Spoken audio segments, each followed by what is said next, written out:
Okay, we're going to go ahead and get started. Welcome everyone to today's webinar on provider well-being during a public health crisis. We're happy to have you all here. We're really pleased that you were able to take a little bit of time out of what I'm sure is an incredibly busy and hectic time for you to spend some time with us and thinking about your own self-care. Today's webinar is sponsored by the Northeast and Caribbean Mental Health Technology Transfer Center, or MHTTC. The MHTTC is housed at Rutgers School of Health Professions, Department of Psychiatric Rehabilitation and Counseling Professions. My name is Ann Murphy, and I'm the director of the MHTTC, and I'll be facilitating the webinar today. I also have with me on the webinar my colleague Katia Rivera, who will be helping with some of the technical questions, so you may see her posting in the chat as well as myself. The MHTTC is funded by SAMHSA, the Substance Abuse and Mental Health Services Administration, to enhance the capacity of the behavioral health and other related workforces to deliver evidence-based and empirically supported practices to individuals with mental illnesses. I encourage you to visit the MHTTC Network website for additional information at mhttcnetwork.org. You can go to the next slide. Thanks. So we also have an email listserv, and we would appreciate you going to this link. We'll also post this link in the chat box in a moment. If you go to this link, you can subscribe to receive our notices about upcoming events and resources. We wanted to bring to your attention one of the other activities that we have going on at this present time to try to respond and provide some additional supports and resources around thriving at work during COVID-19. So we have several mutual support calls that we've got scheduled, one for administrators, one for mental health supervisors, and one for mental health direct service providers. We have 3 sessions for each of those groups being held this week, next week, and the following week. We may also extend those if it looks like there's interest and need. We'll also post the registration links for these if you're interested in attending. We'll provide some information in these, but largely they really are what they sound like. They're opportunities for you all to share with each other, things that have been working, challenges that you've been experiencing, and other ideas and strategies, and generally to provide overall support. We'll also have skilled facilitators on those calls so that they can also provide some additional information. So look for those links in the chat box. We're going to also ask you to complete a survey link that we will provide at the end of this webinar, and that will also email to you.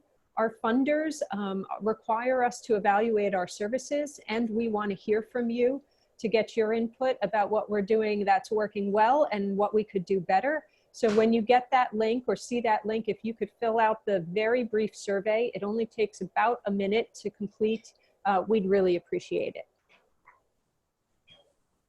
We wanted to let you know that today's webinar is being recorded, and we will post the recording to our website later this week. So if you want to access it there or share it with others, it will be available. I should also let you know that the slides that will be presented during the webinar will also be emailed to you and posted on our website following the webinar. Today's webinar is going to be interactive. There's a couple of poll questions that will be presented to you, as well as opportunities to communicate with the presenter through the chat box. So please feel free to use the chat to communicate with us and with each other. We're happy to hear your questions and any thoughts that you have as our presenter is going through the webinar. There'll also be an opportunity at the end for the presenter to address questions. And so if you post questions in the chat during the presentation, I'll collect those and present them to our presenter at the end. Okay, and now I'd like to introduce our presenter, Joni Dolce. We're happy to have her here with us today. She's an assistant professor in the Department of Psychiatric Rehabilitation and Counseling Professions at Rutgers School of Health Professions. She has several years of experience working in behavioral healthcare settings, particularly in supported employment. And she teaches courses in the department's undergraduate program, as well as providing training and technical assistance to behavioral healthcare providers. Her research interests include staff training and employment services, and she presents nationally on the topic of employment services and is listed as a Society for Human Resource Management recommended speaker on the topic of creating workplaces that support mental health. We're happy to have her here with us today, and I will turn it over to you, Joni. Thank you, Anne. So before we get started, I wanted to do a quick rating of your current level of distress.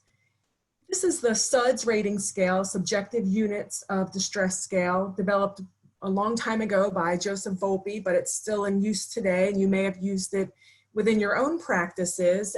You might see it sometimes on a 100 to 0 scale. This is 10 to 0.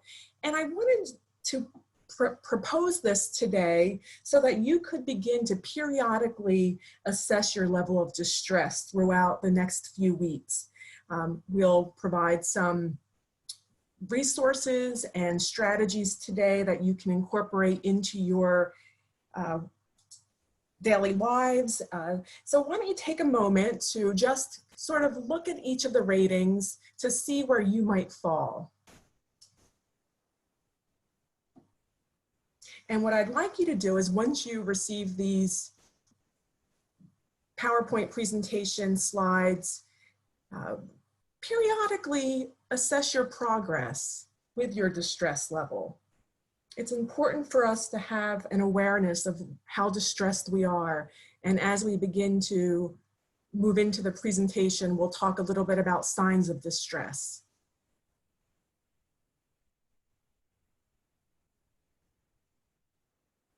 So we'll give another minute and you can just write down your number. As you can see, it goes from 10, unbearably upset, to the point that you cannot function, all the way through to peaceful or complete calm.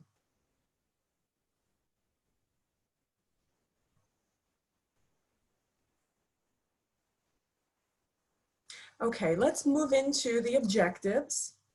So as I mentioned, we're going to really look at the current crisis and what's happening now in terms of provider well-being, and really look at some of the distinct differences between what's currently happening with this COVID-19 crisis as compared to other public health emergencies. We're also going to look at those signs of distress and burnout, and then finally apply some of the wellness strategies to begin to address distress and burnout that you may be experiencing.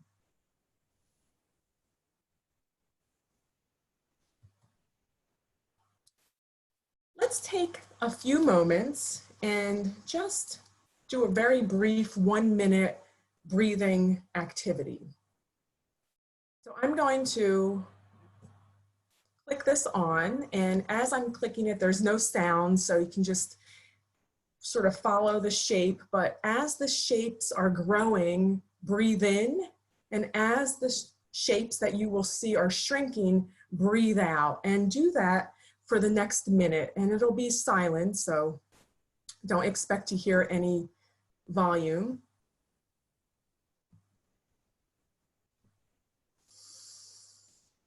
In,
I wanted to start with this very brief exercise to demonstrate the importance of just taking a minute or two to relax and identify what happens when we begin to relax. We have better judgment, we may be less impulsive, we may experience less anxiety. When we're anxious, our breathing changes and becomes more labored, and it's coming from the chest, which is a sign that there's danger, which is reinforcing to our anxiety. When we're learning how to breathe properly or focusing on our breathing, we're really breathing from our diaphragm, which helps us to be more relaxed and feel a more sense of calm. So this very brief exercise, just centering exercise, if you will, can be done throughout the day, throughout times that you have brief moments of breaks throughout the day to just help you center and move on to the next activity. So this might be a familiar sight to people who are working from home, and Anne's going to bring up a brief poll to just help us get a better idea if you are currently working from home or working remotely. The survey just came up and you can just click yes or no, just so we can have an idea, and we'll get to see the results once Anne posts the survey results for everyone to view. But this scene might be us now if we are working remotely, kind of seemingly relaxed person, leisurely working on the keyboard from the comforts of our own home. I don't know about you, but I'm working remotely, and this isn't necessarily what my working from home looks like. Sadly, it's not as this comfortable or relaxed. So those sorts of stressors compound on the current anxiety that we're all facing. This public mental health crisis, okay, so we have about 90% of the people working remotely. So this is a pretty accurate depiction of where people are at. So there are about 10, 11% working, not, still in their offices, not remotely. So the current impact of what's happening now is really seen in this working remote environment. This has created a different type of stress for many people. We may be juggling children or loved ones at home. We may be in home environments that aren't necessarily conducive to our well-being or our mental health. It's impacting us in ways that perhaps future or past crises didn't necessarily have this level of impact because of the social distancing. You're all practitioners in a mental health field and often are meeting people face to face, going out into the community, being in the community, providing services. The immediate thrusting into this remote environment has been jarring for a lot of people, myself included. So we're going to really look at how the current crisis has impacted your well-being, and if you could also consider how the social distancing and the remote work from home is also impacting your well-being, that would be great to hear as well. But we have another poll that we wanted to bring up just to get an idea of how you are currently being impacted and what the extent of that impact might be. So Anne, if you could bring up the next poll, what is the impact of the current crisis on your well-being? We're going to begin transitioning into what that looks like in terms of your levels of distress.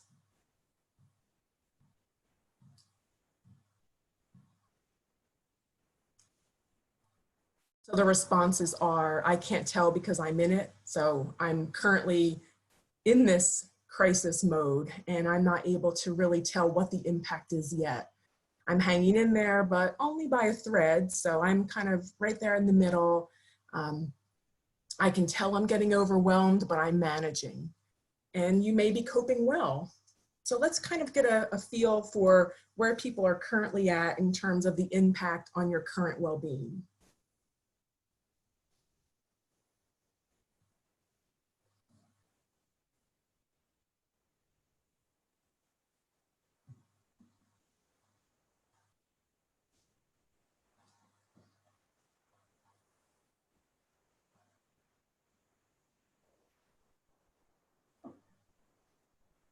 Are you able to see the results, Joni? Not yet. Oh, okay. Well, let me review them for you because Thank you. must just be delayed. We've got the majority of people in the, I can tell I'm getting overwhelmed, but I'm managing, about Okay. 67% there. About 22% saying they're coping well, which is great. 10% I'm hanging in there, but only by a thread. And just 1% in the, I can't tell because I'm in it. Okay, great. So it sounds like people are beginning to recognize that this is taking its toll. People are beginning to recognize that they're beginning to feel overwhelmed, which is fantastic that you're able to have that awareness, that you're beginning to enter into some high stress or some areas of feeling overwhelmed. And hopefully this very brief webinar will provide some strategies and tools to help you head this off before it turns into something that's very overwhelming or something that's very impactful on your well-being. Some of the signs of distress that you might see are noted up here. You might have difficulty empathizing, so it might be difficult for you now to really feel empathy towards others because you're also in this crisis mode. You may feel some anger or cynicism. There may be some difficulties listening, or you may feel your creativity is reduced. That feeling of guilt, like you're not doing enough, may be coming to the surface as well.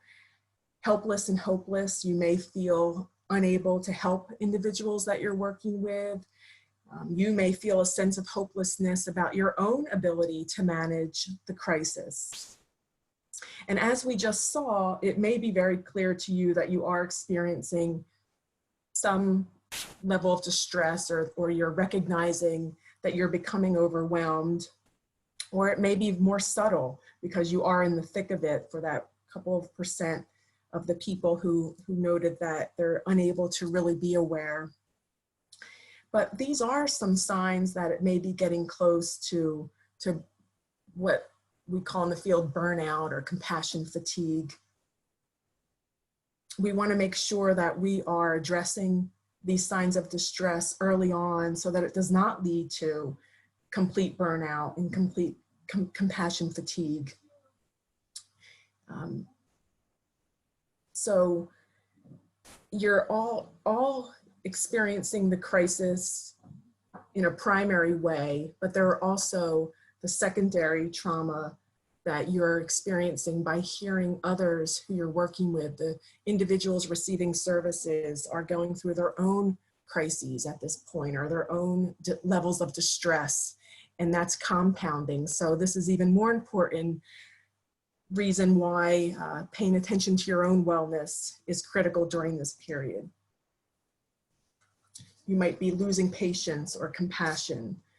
And some people might be turning to using substances more during this time. You're in your home, there's more time available to use substances or engage in other addictive behavior. So these are just some signs that you might want to be mindful of. And again, using that SUDS scale can also help you periodically assess where you might be in terms of your own levels of distress. You might see these other areas. You might have that lack of patience. You might be isolating. Although there's not a lot of in-person interactions going on, people are having different types of Zoom get-togethers or Zoom events, and you may find yourself even isolating from participating in some of those with friends and family and loved ones. You may be experiencing some sleep disturbances. Anger might be increasing. You might be feeling a sense of anger or arguing more with others. We're in our homes with our loved ones, and we've been here for the last few weeks. I have a 14-year-old son and a 16-year-old daughter, and the four of us are, we haven't spent this much time together in a very long time. So there may be more arguments, there may be more emotional outbursts, whether it's sadness or again, arguing. So this is what you might see in your lives, how this is manifesting itself. And when we're beginning to lose patience or isolating or heading into this area of burnout, it does affect our ability to engage with individuals that we're working with. It does impact our ability to be empathic and work with individuals. So it's very important, as Anne mentioned, that you are taking time away from your schedules to examine your own well-being.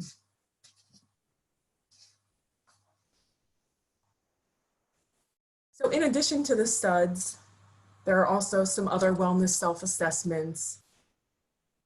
The Professional Quality of Life Measure is online, and the link is here. You'll have that available to you. And then there's also one from therapistaid.com, which gives you a list of different self-care items that you can check off and identify if you are paying attention to your own self-care. And again, it's a self-assessment, so it's something that you can use and visually see how much you are adhering or paying attention to your own self-care. It's often difficult for us to notice how stress is impacting us, and as a result, our anxiety increases and there's a potential for burnout. It gets to the point where you're unable to recognize that you're feeling overwhelmed until sometimes it's too late, and it's just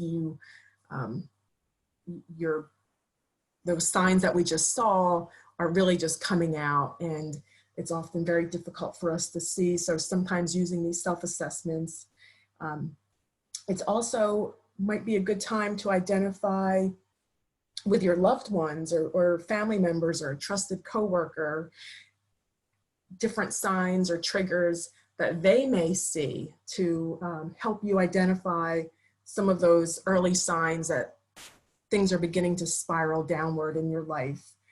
Similar to Mary Ellen Copeland's RAP, and SAMHSA also has a tool as well, similar tool to look at wellness and recovery, but you can almost use very similar strategies in your own life, such as identifying what the triggers might be and helping someone else in your family or a loved one identify what those triggers or what those signs are that things are beginning to break down somewhat and greatly impacting your level of distress.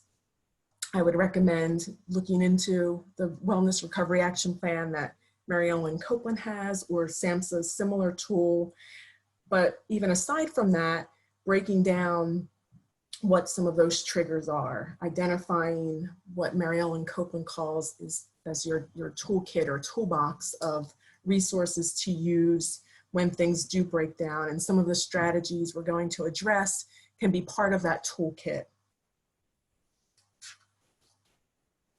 But check out these assessments when you have an opportunity to. It could also be useful when you are working with individuals to help the person identify their own self-care assessment and what strategies might be helpful for them to move on or to be more mindful of taking care of themselves.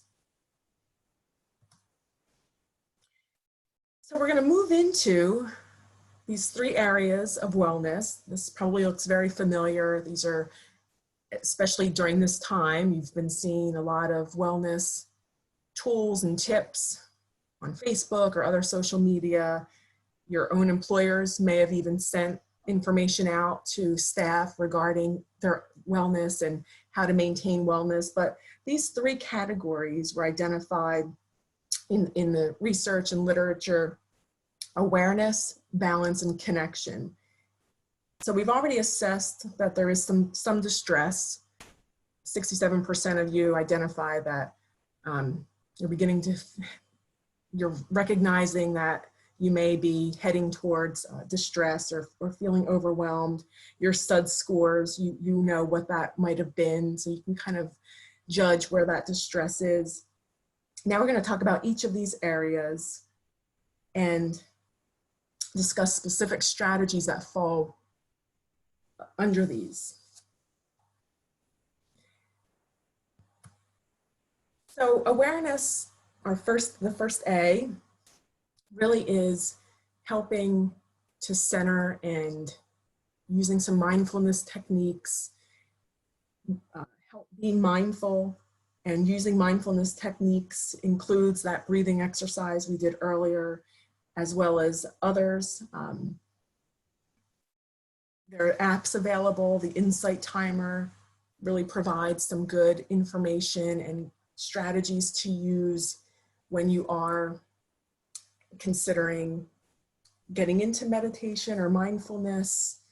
The Insight Timer really provides a lot of different categories to address sleep disturbances. As we saw, that's certainly a major sign of distress. Different meditations, and they also have what's called insightful talks, and they have different examples. One example for the current COVID-19 crisis is 10 insights to find the silver lining and hidden benefits. So it kind of gives you opportunities to hear experts and individuals talk about different topics to help you gain a better insight into what's going on. And they also have, again, different anxiety and stress reducing musical pieces, meditations, and so on. So that's certainly a useful app. Journaling is something that has been really looked at in some of the research, and different studies have found that just spending a few minutes a day journaling is really helpful at managing stress and enhancing creativity, improving happiness. The gratitude journal is something that kind of goes along, again, with that practicing gratitude and journaling, looking at each day what you're thankful for, what you have gratitude for, journaling about that. Again, having that gratitude and seeing what you have versus what you don't have is something that has been found to improve stress levels and anxiety as well. Different techniques to practice gratitude include simply smiling. When you're going through your day, being more mindful of smiling and maybe complimenting others. Maybe you have an opportunity to do some remote volunteer work to help practice some gratitude. So those are some simple ways to practice gratitude. And again, the gratitude journal is free. I actually have it downloaded on my phone as an app, and it's been really helpful each day to go through and look at some of the gratitude messages and have an opportunity to jot down some of my thoughts related to gratitude. I like this website here at the bottom. When you get the presentation at home, you can click onto it and it gives you several online journaling opportunities. Some are a cost associated and some are free, but this might be a nice opportunity to use some of the online apps to really get into journaling and helping to vent some of those feelings that you might have, or the opportunity to really describe into your journal how you're feeling and get that quick release of emotions as you're writing it down or jotting it down. There are also probably opportunities to verbally journal as well. And the smiling mind is helpful, again, to practice daily meditation, and they have different mindfulness activities. It could be used from any device, and just another awareness building app that you could use. I see there are lots of chats going on, so if there's anything that would need to be discussed now, please let me know. If not, we'll hold all of the questions until the end. Just a little graphic of some activities that help with mindfulness. Planting. I know a lot of people in my neighborhood have kind of begun going outside, and I've been seeing people working in their gardens or beginning to work in their gardens. Cooking, that's something that I've been doing a whole lot of, helping to just be engrossed in a recipe or engrossed in whatever you're doing in terms of cooking helps to develop that mindfulness, for me anyway. But again, some brief little quick things that you can do to become more mindful. Breathing and using breathing exercises is certainly one of those. And the positive thinking might be a bit difficult during this period, but if you can reflect in your gratitude journal or even just daily, identify some positives that are going on, helps to frame and center your day in a more positive direction and optimism. And again, these are all ways that you can encourage individuals you're working with to create more mindfulness and diminish some of the stress that they're experiencing during this crisis as well. So when we talk about balance, the B, I like this idea of doing something playful. One of our colleagues works with children, and this was something that she identified, helping to restore that balance. When we're working from home, it's very easy to wake up, jump right on the computer, work all through the day, have meetings, whether they're on Zoom or conference calls, but you're really sucked into your work a lot.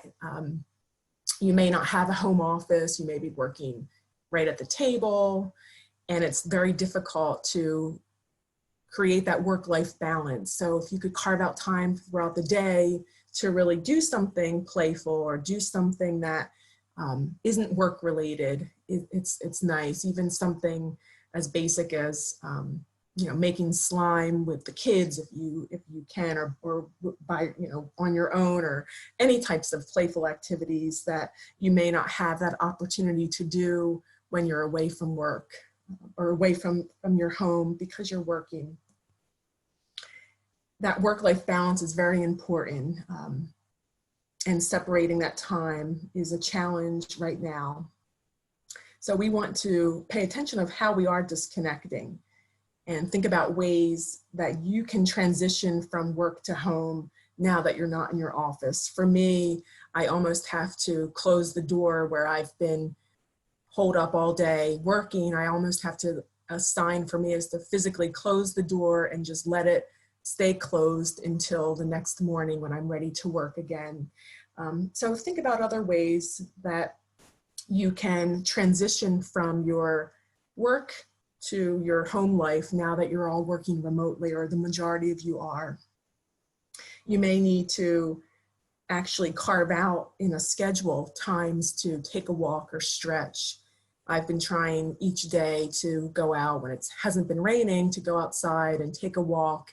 And I've almost, I think I took for granted all of those opportunities where I could have walked. And now it seems like that's such a treat to me to go outside and kind of be out of my house. And in terms of gratitude and being thankful, I feel like I've taken that for granted and feel very grateful to have that opportunity when it's not raining.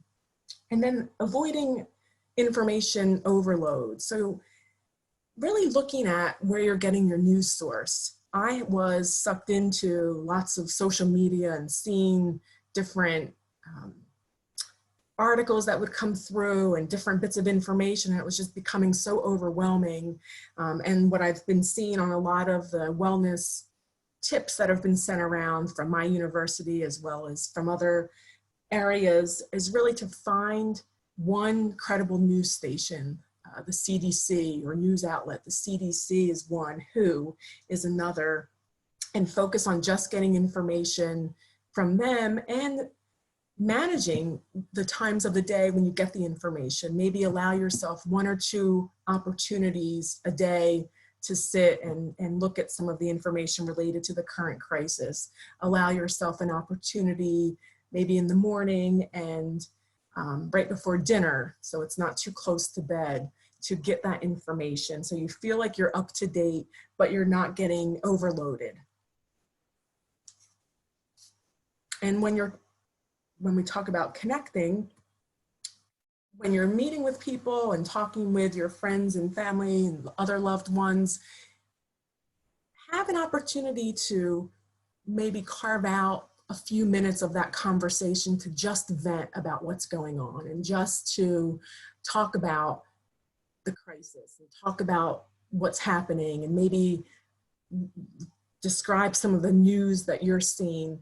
And then as a group decide, let's just keep it to 5 to 10 minutes to be able to talk about that. And then we'll move on to something else. Because I know for me personally, every opportunity in the last couple of weeks that I've been around people outside of my family, it's been centered around talking about the news, talking about the crisis. And for me personally, that's been just a lot of information overload. But when you are meeting with individuals outside of your own family and you have those times to connect, share your feelings and share your experiences of what's happening, but also as a group decide to cut that off so that you're not spending the entire time doing that. That excessive exposure really is anxiety inducing, and we may not even be seeing how overwhelmed that's making us because it's sort of compounding and everyone is in it. So if you could commit to trying to just keep it at a couple of times a day that you're getting that information, I think that could be an important way to reduce that overwhelming feeling. Some of the apps that you've been seeing, of course, Zoom is one that a lot of people have been using. You've been seeing a lot of Zoom scavenger hunts and other Zoom types of meetings that people are holding with their friends over the weekends. Over the weekend, my friends had some sort of Zoom meeting that I wasn't able to attend, but they all kind of got together and chatted. But we've been doing this with our own department every Friday night for the last couple of weeks, having an opportunity for kind of quote unquote in-person or face-to-face opportunities to meet with one another, to talk about other things, not just what's going on or not just work. So it's been kind of a nice way to get that support.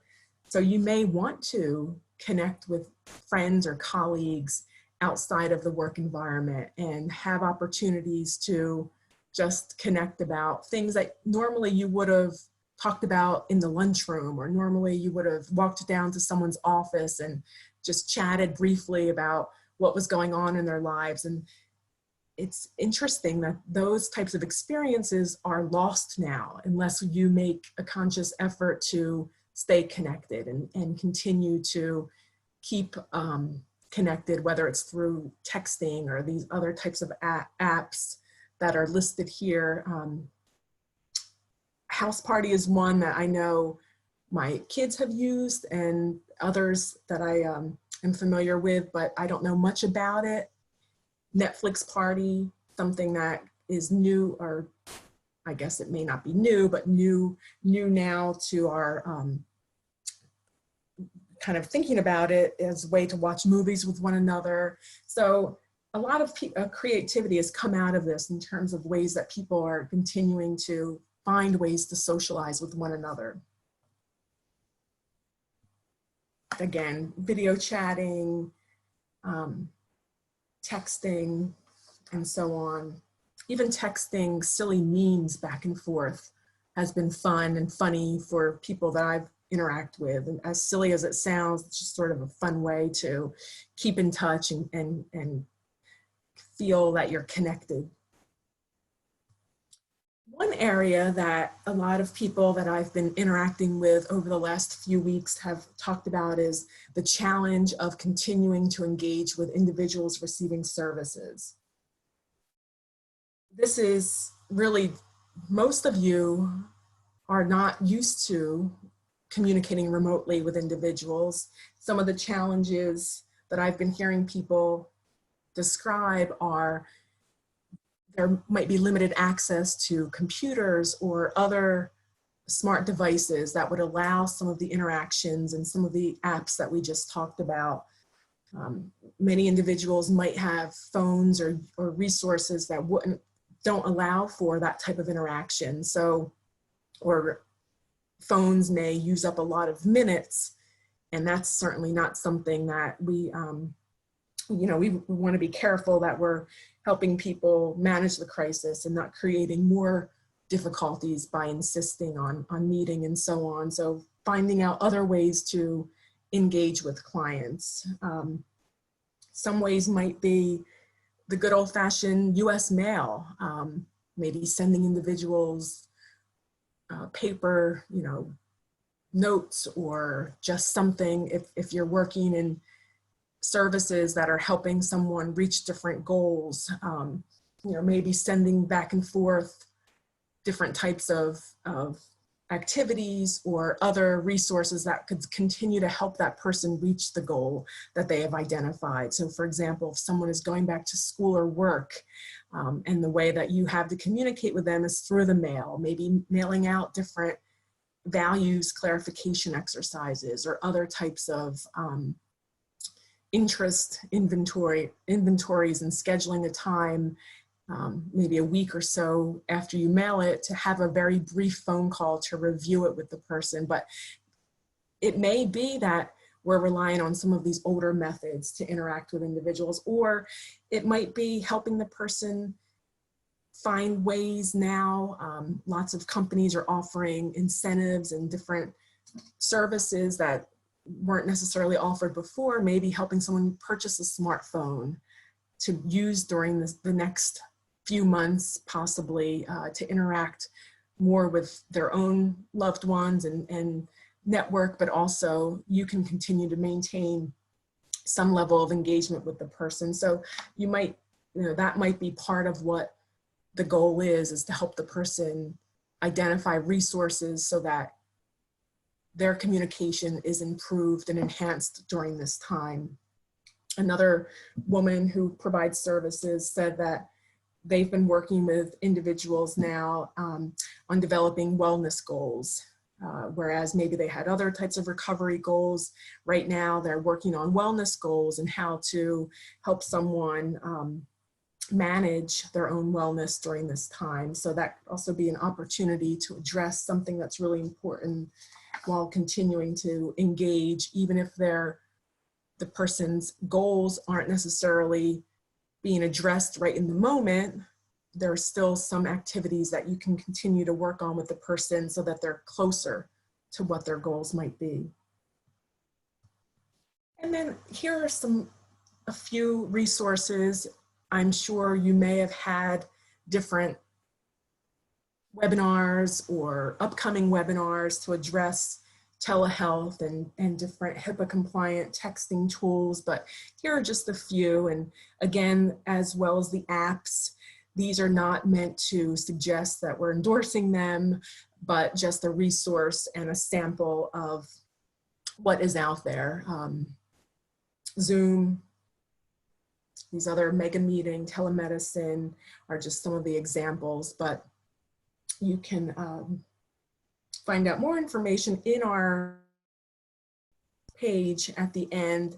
There is a resource that SAMHSA and HRSA has created a while back when telehealth was just beginning, a training and technical assistance program that you can access to get some additional support and additional help. But also be on the lookout in your email for different webinars that might be coming up soon, whether it's from our MHTTC or other supports and services in the area to address telehealth.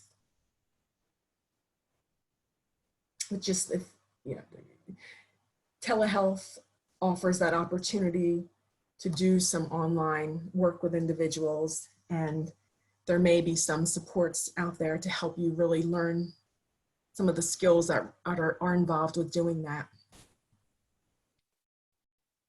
So we're nearing the Q&A section. So this little graphic of a person with a superhero cape kind of in the shadow really helps to remind us that it is a balance, and we're not going to be able to address everyone's immediate crisis concerns and without first addressing our own well-being. We want to take care of ourselves and be able to be compassionate, be empathic, be understanding when we're working with people. The challenges of this current crisis are very unique. You're trying to remain productive in your work. You're possibly now homeschooling your own children. You may be taking care of older parents and so on. You're really being asked to do a lot in addition to maintaining your own health and your own sense of purpose. So this quote helps to remind us that when we feel we have no time to relax, so we might be all in the thick of it right now. This crisis is really hitting all of us, and we're managing our own lives as well as helping individuals we provide services with reach their goals and manage what's going on. But we also have to realize that this might be the time that we most need to relax. When we're beginning to feel like we don't have that time, reflecting on it as now, okay, this is probably when I need it most. This is probably when I need to slow it down a bit and use this opportunity to give yourself permission to slow down. You're working from home now, so that rush from home to go make dinner and is not there. So there are some built-in opportunities to really use this time to slow down a bit and to almost readjust readjust how we approach the productivity. This may be time when we are less productive, and giving ourselves permission to relax a bit and recognize that we can't be everything to everyone, and to focus on ourselves might just be what we need. So before we get into the questions and answer, let's use the chat box to identify one thing that you can do this week to improve your wellness in the awareness, balance, and connection areas. You could use the chat, and we'll spend a few minutes talking about what people are describing, because I think those answers will help others identify strategies that they can use. But you can also write it down on your own and just keep that private. But sometimes writing it down helps us, and as we know, when we're working with individuals, helping people identify what that goal is or what that one thing might be that they're committing to do is certainly useful and helpful when we're committing and having some sort of intention to do something. So as they're coming in, Kati, maybe you can describe what some of those responses are in awareness, balance, and connection. We'll just give a sample of what some of those responses are.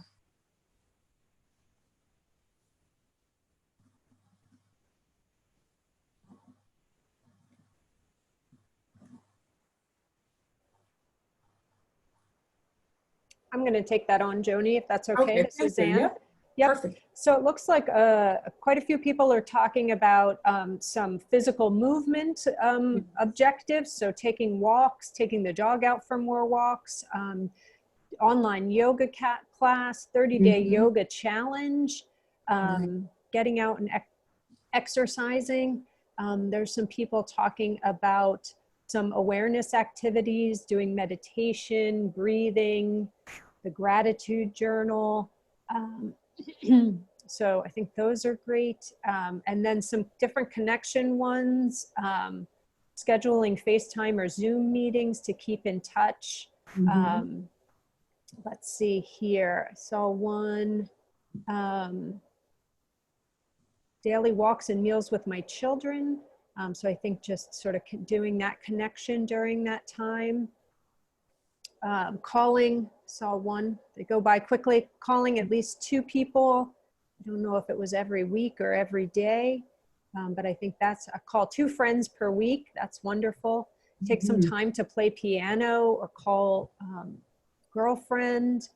So I think all of those are good as well. Yes. Taking more time with family and friends one-on-one. I think that's really great too. Just trying to make that deeper individual connection, one-on-one connection. I think that's a great one to highlight because we are all kind of within these same 4 walls, and it is difficult to almost escape from the entire family. So yes, carving out that time to be one-on-one is such a critical, as well as the other ones that were all mentioned, but that really is nice to highlight.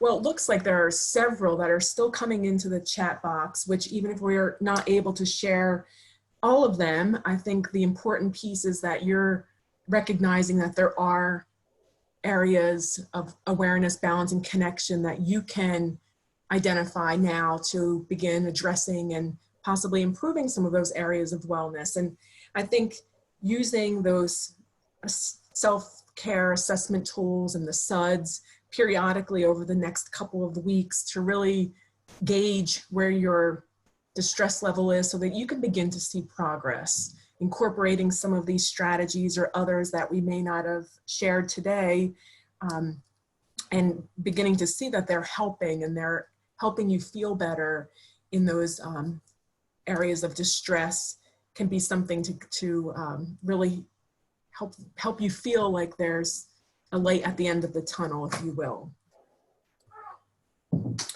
So I think we'll move into the questions and answers. We have about 5 minutes, Anne? Yeah, a little more than 5 minutes. We have several questions that have come in. So let's see if we can get through a few of these. I'm going to start with some of the more sort of straightforward technical questions. So there were a bunch of questions about Zoom and the links that were provided in HIPAA compliance. So, Okay. so I thought we might be able to tackle a couple of these. So there was a question about the wording was, would they have to pay for Zoom? So I'm not sure if the they was providers or participants, program participants or clients. So I just wanted to clarify that Zoom, so a client could access Zoom for free just through a link that's provided to them. But there are different Zoom, there's different Zoom available. So for free, you can get, I believe it's 45-minute meetings, sessions. But they're limited to 45 minutes. So if you need longer meetings, you have to go up to a paid for Zoom account. Also, the free Zoom is not HIPAA compliant, but there is a HIPAA compliant version of Zoom that you can pay for.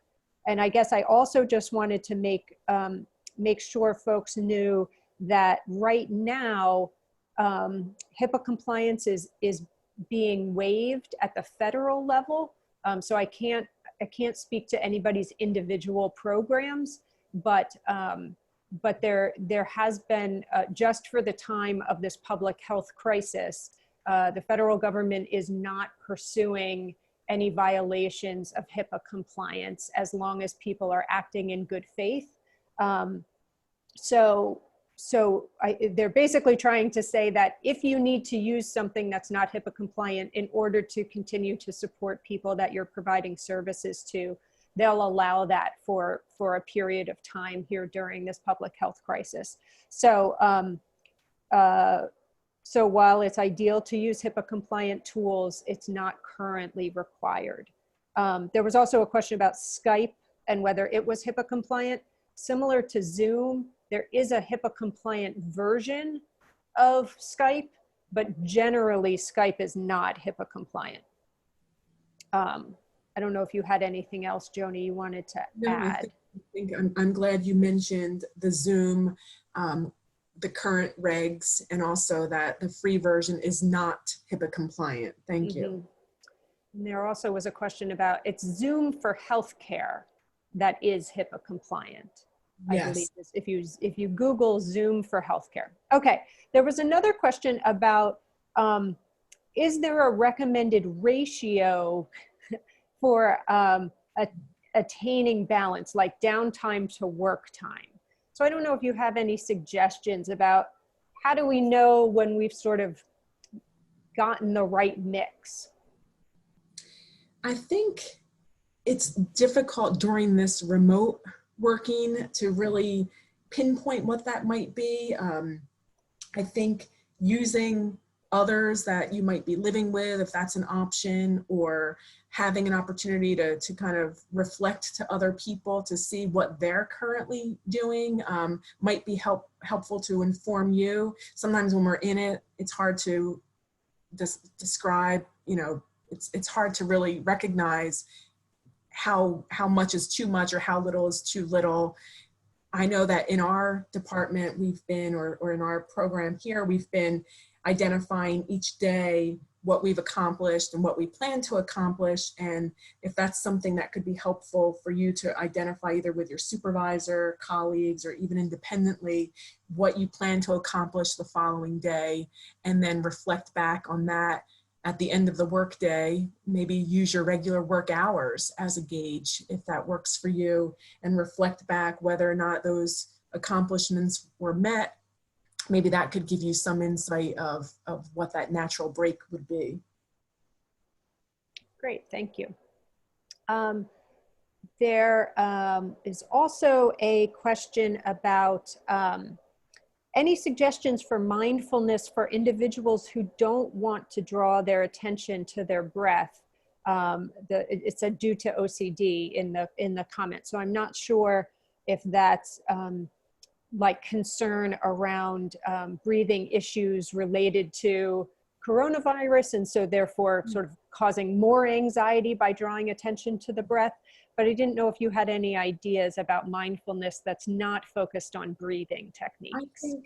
I think there's something called the body scan, doing a quick body scan where you lay on the floor or sit up or somewhere very relaxed, and you just go through each part of your body deliberately and just think about the sensations from your head to your toes of what you're feeling in each of those areas of the body is another mindfulness technique that's used that does not require the breathing. It's just normal breathing. That Insight app has so many different types of resources that you can go through, some different guided meditations or guided mindfulness, and they're not all focused on breathing. So I don't know if that would be helpful in that Insight timer. There's a free version that would be available. So that could be something as well. And do you have any?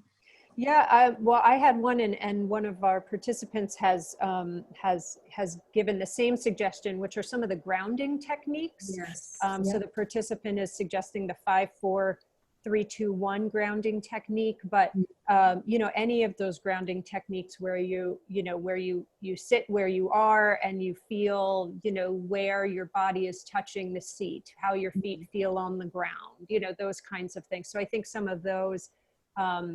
Again, but if someone's really, if even those are difficult, you know, some of the techniques that are really more connected to movement could also be, you know, a way to be mindful. So taking a walk and being mindful of how it feels when your foot hits the ground, how your foot feels in the shoe, you know, how your body movements feel, what the air smells like, what the trees look like, you know, so anything that can just sort of, really take in and be, you know, present with your surroundings, I think is something that would be good. I see a participant here has shared, they were also going to talk about the grounding techniques. So you can keep your eyes open, you know, so which is also helpful for people who might have had trauma histories. Yes. And it might be difficult for them to close their eyes. So I see we're at the top of the hour now. I really want to thank everyone who's participated. I'm just about to post a link in the chat box, and we can also send it out about with additional guidance from HHS regarding HIPAA. There was a question about how do we know when that exception during the public health crisis ends. So I'm going to send you to the link that has that information rather than try to give it to you myself, because I don't know the specific answer to that. There was also a question about our follow-up surveys. So if you can't click on the link in the chat box, we'll also send it to you via email. We'll send you these slides that have the resources that Joni has pulled together. And again, we just want to thank you for taking the time out of what I know is very busy, very busy time right now, to take care of yourself and to therefore be able to provide better services and supports to the folks that are that you're working with. So we hope everyone stays well and is able to utilize some of these self-care strategies to take good care of themselves. Thank you, Joni, for your presentation. We appreciate it, and we look forward to having all of you in some of our upcoming activities as well. Thank you so much, and be well. Thank you. Take care, everyone.